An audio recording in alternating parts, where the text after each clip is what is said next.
ಪ್ರಭು ಯೇಸುವಿನಲ್ಲಿ ಅನುಗ್ರಹಿತರಾದ ಪ್ರಿಯರೇ, ಸಂತೋಷ ಇರುವ, ದೇವರ ಅನುಗ್ರಹ ಇರುವ ಒಳ್ಳೆಯ ದಿನವನ್ನು ಇಂದು ಹಾರೈಸುತ್ತೇನೆ.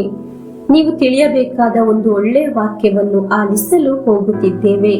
ಒಂದು ವಾಕ್ಯ ಆಲಿಸುವಾಗ ಈ ದೈವಿಕವಾದ ಶಬ್ದ ನಿಮ್ಮ ಭವನದಲ್ಲಿ ಮೊಳಗುವಾಗ ಒಂದು ಒಳಿತು ಕೃಪೆಯು ಆ ಭವನದಲ್ಲಿ ಬಂದು ತುಂಬಲಿ ಎಂದು ಪ್ರಾರ್ಥಿಸುತ್ತೇನೆ. ಪ್ರಭುವೇ, ಈ ಶುಶ್ರೂಷೆಯನ್ನು ನಡೆಸುತ್ತಿರುವುದು ನೀವಾಗಿದೆ.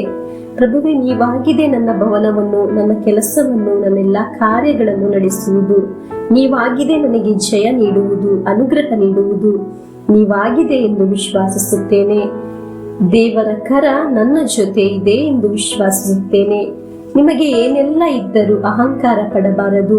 ಅಹಂಕಾರಿಗೂ ಜಿಪುಣನಿಗೂ ಐಶ್ವರ್ಯ ಉಂಟಾಗುವುದಿಲ್ಲ. ಹಾಲೆಲೂಯ. ದೇವರ ವಾಕ್ಯದಿಂದ ದೇವರು ನಮಗೆ ಜೀವನವನ್ನು ಕಲಿಸುತ್ತಾರೆ, ಜೀವಿತವನ್ನು ಕಲಿಸುತ್ತಾರೆ. ನಿರೀಕ್ಷೆಯಿಂದ ಆಗಿರೋಣ. ಇಂದಿನ ವಾಕ್ಯ 2 ಪೂರ್ವಕಾಲದ ಇತಿಹಾಸ 26ನೇ ಅಧ್ಯಾಯ 15 ಮತ್ತು 16ನೇ ವಾಕ್ಯವನ್ನು ಆಲಿಸೋಣ. ಇದಲ್ಲದೆ ಅವನು ಬಾಣವನ್ನು, ದೊಡ್ಡ ಕಲ್ಲುಗಳನ್ನು ಎಸೆಯುವುದಕ್ಕಾಗಿ ತಜ್ಞರ ಕಲ್ಪನೆಯ ಮೇರೆಗೆ ಯಂತ್ರಗಳನ್ನು ಮಾಡಿಸಿ ಅವುಗಳನ್ನು ಜೆರುಸಲೇಮಿನ ಬರುಜುಗಳ ಮೇಲೆಯೂ ಅಳುವೇರಿಯ ಮೇಲೆಯೂ ಇಡಿಸಿದನು. ಬಲಿಷ್ಠನಾಗುವವರೆಗೂ ಅವನ ದೇವರ ಸಹಾಯವನ್ನು ಆಶ್ಚರ್ಯಕರವಾದ ರೀತಿಯಲ್ಲಿ ಪಡೆಯುತ್ತಿದ್ದನು. ಅವನ ಕೀರ್ತಿ ಬಲೂ ದೂರದವರೆಗೆ ಹಬ್ಬಿತ್ತು. ಆದರೆ ಅವನು ಬಲಿಷ್ಠನಾದ ಮೇಲೆ ಗರ್ವಿಷ್ಠನೂ ಭ್ರಷ್ಟನೂ ಆದನು. ತನ್ನ ದೇವರಾದ ಸರ್ವೇಶ್ವರನಿಗೆ ದ್ರೋಹಿಯಾಗಿ ಧೂಪವೇದಿಯ ಮೇಲೆ ತಾನೇ ಧೂಪಾರತಿ ಎತ್ತಬೇಕೆಂದು ಸರ್ವೇಶ್ವರನ ಆಲಯದ ಒಳಗೆ ಹೋದನು. ಪ್ರಿಯರೇ, ದೇವರ ಸಹಾಯದಿಂದ ಹೆಸರು ಗೌರವ ಸಿಕ್ಕಿದ ಕಾರ್ಯವಾಗಿದೆ ನಾವು ವಾಕ್ಯದಲ್ಲಿ ಆಲಿಸಿದ್ದು.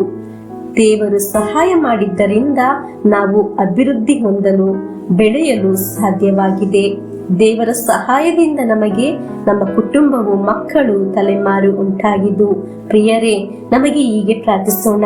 ನನ್ನ ಕುಟುಂಬದ ಮೇಲೆ, ಆರೋಗ್ಯದ ಮೇಲೆ, ಮಕ್ಕಳ ಮೇಲೆ, ತಲೆಮಾರಿನ ಮೇಲೆ, ಸಂಪತ್ತಿನ ಮೇಲೆ ದೇವರ ಸಹಾಯ ಬೇಕು ಎಂದು.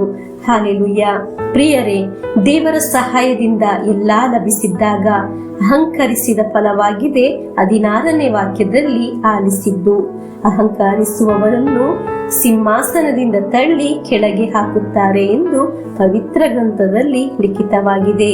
ಪ್ರಿಯರೇ, ನಮಗೆ ನಮ್ಮ ಜೀವನದಲ್ಲಿ ಇಂದಿನವರೆಗೆ ಹಾದು ಹೋದ ದಾರಿಗಳಲ್ಲಿ ಒಮ್ಮೆ ತಿರುಗಿ ನೋಡುವ.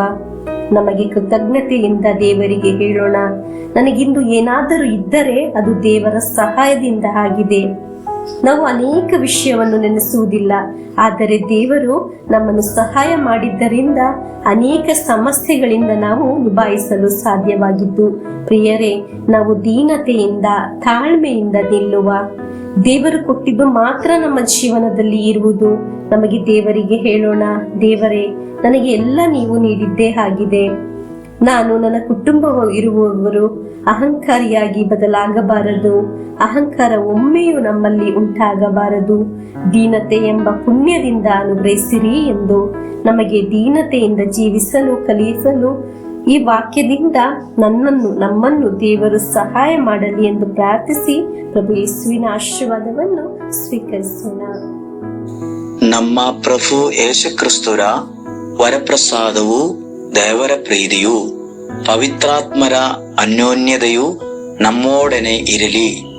ರೋಗಗಳಿಂದ, ಅಪಘಾತದಿಂದ, ದುರ್ಮರಣದಿಂದ, ಅಗಾಲಿದ ಮರಣದಿಂದ, ಅಸೂಯೆಯಿಂದ, ಮೋಸೆ ವಂದನೆಯಿಂದೆಲ್ಲ ದೇವರು ನಮ್ಮನ್ನು ಸಂರಕ್ಷಿಸಲಿ. ಹಾಲೆಲೂಯ. ಆಮೇನ್.